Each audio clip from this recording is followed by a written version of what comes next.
Dr. Zimmerman, he said. Patricia meant no offense. She's usually a very kind and generous person. Unfortunately, she doesn't have a good relationship with her son-in-law. He hasn't been good to her daughter. She was surprised to see him here. Right, Patricia added. I get very upset when I see him. He reminds me of how badly he treated my daughter.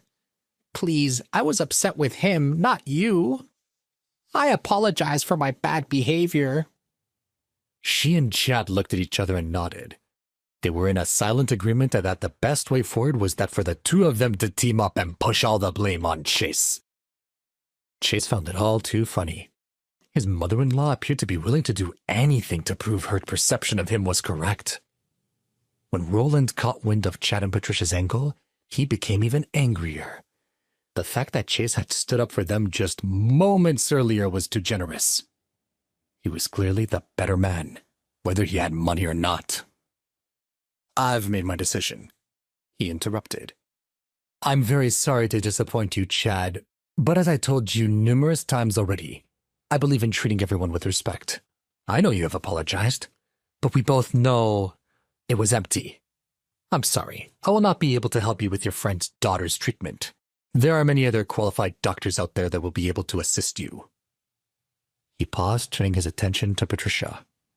As for you, he began, his eyes flashing like daggers. As you are Mr. Rothman's mother-in-law, I will accept your apology and do my best to forget your rudeness. I think it's best, however, that you apologize to Mr. Rothman immediately. He will not ask of this from you himself, and so I'm doing it for him. Her entire body began to tremble. Why would this doctor be standing up for Chase? Her heart was pounding. What did this all mean? In all the years she'd known him, she would never have believed she'd be forced to apologize to Chase. Yet, here she was, being scolded by an esteemed cardiologist on his behalf. What was the world coming to? Dr. Zimmerman, she began. Chase is my son-in-law. As such, he is familiar with my gentle scolding and knows that I only do so out of love for my daughter. Is a son-in-law unworthy of respect? Roland coldly interrupted. Despite his friendly appearance, he knew how to speak in a way that made people cower. Patricia felt her face flush in frustration and embarrassment. If she apologized to Chase now, there would be no turning back. Roland sensed her quandary. Are you able to apologize on your own, or would you like me to find someone who can help you do so? He took out his phone, threatening to make a phone call. She finally gave in. Please, Dr. Zimmerman, don't be rash. I'm sorry. There. I've said it. Roland looked at her, her face as bright as a tomato, and gestured in Chase's direction as if to say, now apologize to him. She walked up to Chase and faintly whispered, I'm sorry.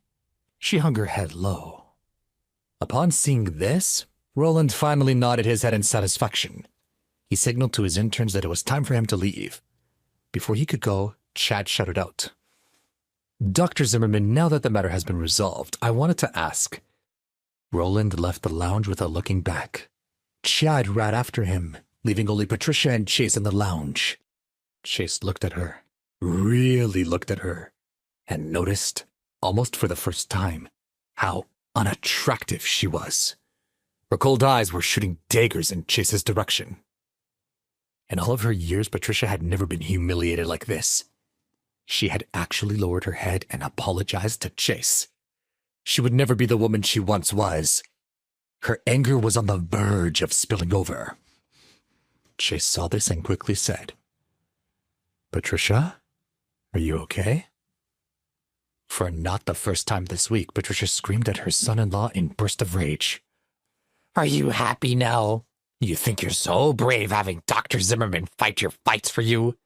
You are completely worthless. You can't even stand up for yourself. And now you've gone and ruined my reputation along the way.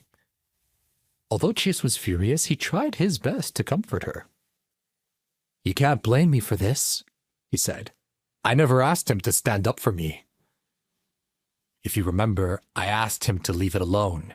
He acted of his own. I am so sick of you, She interrupted. Let me tell you something. I will never forget this. I will make sure that Celia divorces you as soon as she out of the hospital. Our family will then never have to suffer your presence again. You and that good-for-nothing daughter of yours.